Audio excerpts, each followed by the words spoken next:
কুড়িগ্রাম জেলা, নাগেশ্বরী উপজেলা, নারায়ণপুর ইউনিয়ন, সরকারপাড়া গ্রাম। ভাই কেমন লাগতেছে খেলায়? আলহামদুলিল্লাহ ভালো। মূলত কথা হচ্ছে ভারতের সাথেই একদম ভারত সীমান্তের কাছাকাছি। এতগুলো দর্শক, এই ক্রিকেট খেলার মধ্যে এত দর্শক হয় এটা বুঝতে পারি নাই। এত ভিতরে নারায়ণপুরের যে মানুষ আছে তারা মনে করেন একজন আর বাড়ির মধ্যে নেই আজকে, সবাই ক্রিকেট খেলা প্রেমিক। হ্যালো এভরিওয়ান, আসসালামু আলাইকুম। আমরা এখন নাগেশ্বরীতে আছি। নাগেশ্বরী থেকে যাব নারায়ণপুর। এখন যাচ্ছি নুন খাওয়া। নাগেশ্বরী মডেল মসজিদের সামন দিয়ে যাচ্ছি। নুন খাওয়ায় গিয়ে একটি নৌকো ভাড়া করে নিয়ে আমরা চলে যাব নারায়ণপুরের উদ্দেশ্যে। ভাই আমরা তো তাজুল ভাইয়ের বাড়ি যাচ্ছি, কেমন লাগতেছে? আপাতত তো লাগতেছে ভালো, আমাদের দেখা পাইনি না ভাই, সেটা তো কথা। আল্লাহ ভরসা, যাই দেখি। যাওয়ার প্রভেদ বর্তমান তো সেই স্রোত।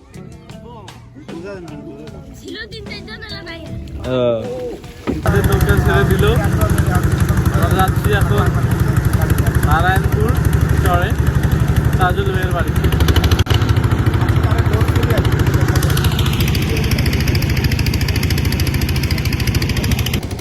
নদী পথে প্রকৃতি দেখতে দেখতে যাচ্ছি।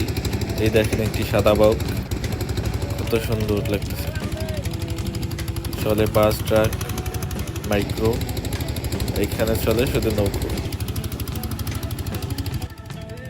এখানে একটি হয়তো বাড়ি ছিল, যেহেতু বিদ্যুৎ সংযোগ দেখা যাচ্ছে, কিন্তু নদী ভেঙে নিয়ে গেছে সব বাড়িঘর।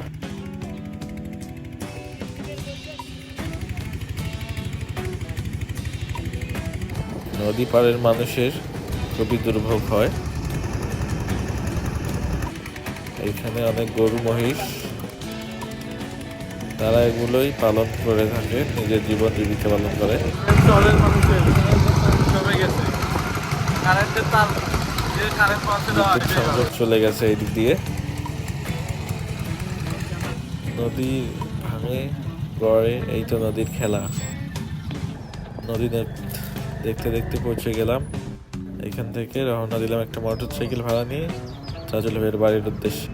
দেখতেছে নদীর পাড়ের মানুষের আঁকা বাঁকা রাস্তা, কত ভয়ঙ্কর সুন্দর রাস্তা। এগুলো দেখতে দেখতেই চলে যাচ্ছি। অনেক কষ্ট করে আপনাদের জন্য ভিডিও তৈরি করতেছি। ভিডিওটি ভালো লাগলে লাইক, কমেন্ট, শেয়ার করবেন আর চ্যানেলটি সাবস্ক্রাইব করবেন। এইখানে তাজুল ভাই একটি ভিডিও তৈরি করেছে এই টাওয়ারের সাথেই।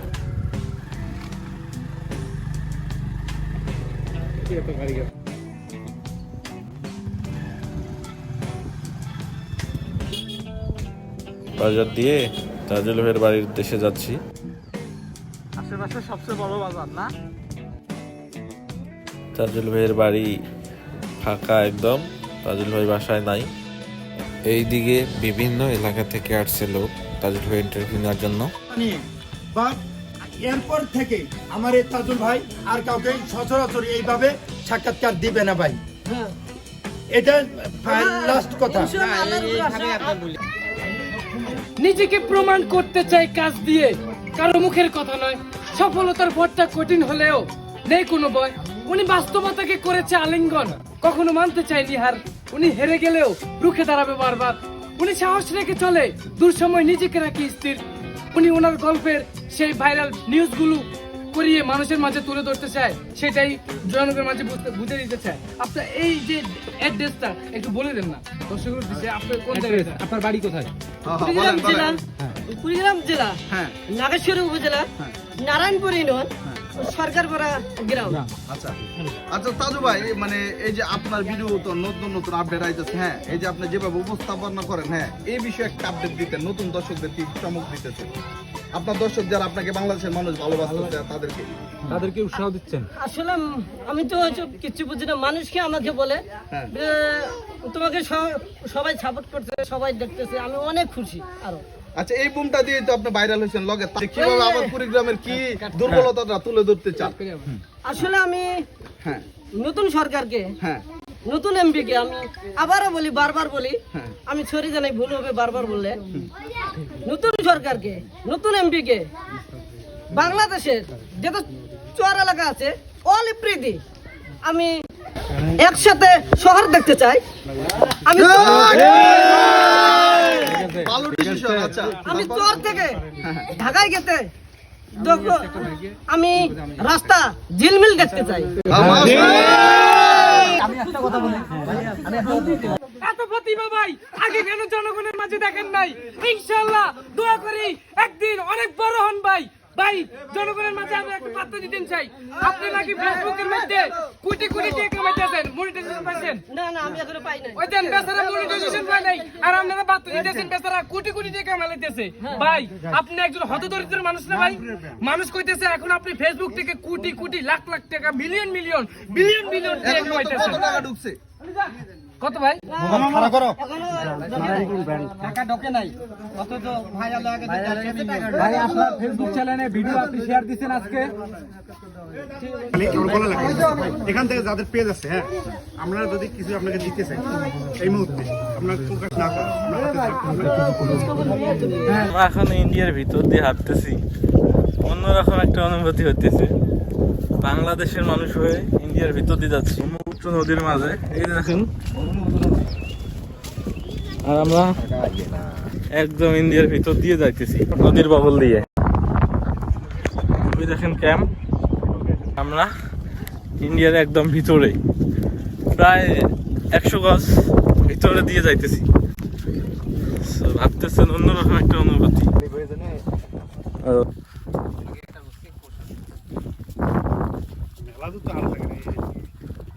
বাংলাদেশ ইন্ডিয়া ক্রিকেট ম্যাচ চলতেছে, অনেক লোক। সামনেই ক্রিকেট স্টেডিয়ামটাই আছে, সুন্দর করে আপনাদের সঙ্গে তুলে ধরবো। স্টেডিয়ামের দর্শক দেখতে পারতেছেন, ড্রোন ভিউ, অনেক লোক। নারায়ণপুরের সকল লোক এইখানে চলে আসছে। এই কারণেই তাজুল ভাই বলেছে একটা স্টেডিয়ামের দরকার। সব লোক এইখানে চলে আসছে নারায়ণপুরের।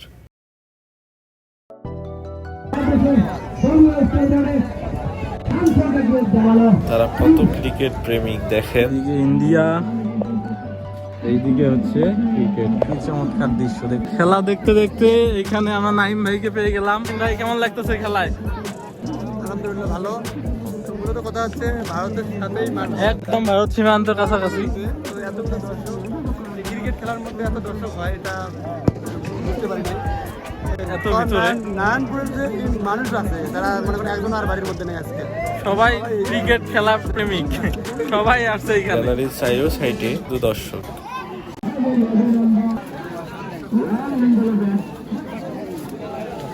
আসসালামু আলাইকুম। এলে কি বানাইছেন রে? কয় টাকা করি? এটা মিষ্টি চমচম দেন দেখি একটা। এটা কি নিজের হাতে বানাইছেন?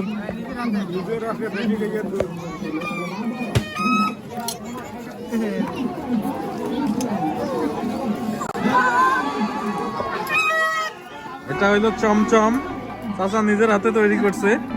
খেয়ে দেখি কি রকম লাগে। নারায়ণপুরের খাঁটি গরুর দুধ দিয়ে তৈরি চমচম ও মিষ্টি।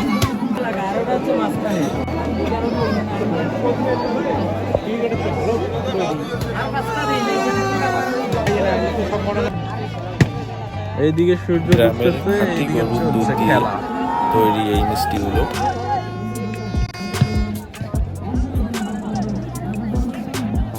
প্রতি বছর ঈদের সময় সবাই যখন ঢাকা থেকে গ্রামে আসে তখন এই ক্রিকেট খেলাটি উদ্বোধন করা হয়। প্রতি বছর ঈদের সময় সবাই তখন গ্রামে আসে এবং খেলাটি। আসসালামু আলাইকুম। আমি এখন দাঁড়িয়ে আছি দরিদ্র এলাকা ইউনিয়ন হলো আমাদের নারায়ণপুর ইউনিয়ন। এখন দাঁড়িয়ে আছি আমি নারায়ণপুর ইউনিয়নের বাগমারা এলাকায়। এখানে খেলার টুর্নাম প্রতি ঈদে এখানে লাগানো হয়। নাই কোনো পরিবেশ, নাই কোনো। ফাইনাল খেলা হচ্ছে নারায়ণপুর। সবাই ক্রিকেট কত বড় স্টেডিয়াম দেখতে পাচ্ছেন। এখানে যদি একটা স্টেডিয়াম দেওয়া হয় অনেক লোক হবে এখানে, শুধু দর্শক আর দর্শক। মাত্র 70 রান টার্গেট দিয়েছে, জিতে গেল।